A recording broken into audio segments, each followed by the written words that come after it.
Guys, কেমন আছো তোমরা? আশা করি নিশ্চয়ই ভালো আছো। আজকে একটা নতুন ব্লগ ভিডিওতে তোমাদের স্বাগতম। তো আজকে আমরা চলে এসেছি বিলের মধ্যখানে, মানে এই জায়গাটা কিরকম, এখন সব জায়গায় ধান কাটছে। ওই দেখো, এখানে কিন্তু ধান কাটা চলছে। এইদিকে একটা খালও আছে, আমরা খালের পাশে ঘুরতে এসেছি। এখন এইসব জায়গায় আমাদের কিন্তু বাংলাদেশে অনেক ফসল ফলে, এগুলো আমাদের খাদ্য অভাব নির্ভর করে, কিন্তু আবার অন্য দেশেও বিক্রি করে। এইসব আমাদের অনেক উপকার করে। এরই মাঝে আপনার কিছু সিনেমাটিক ভিডিও দেখে নিন, চলুন দেখা যাক।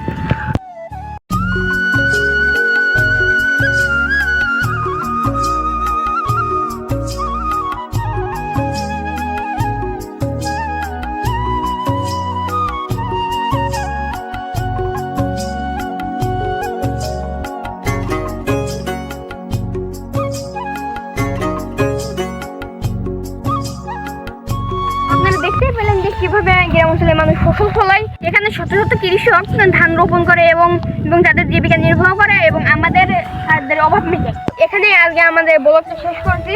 খোদা হাফেজ।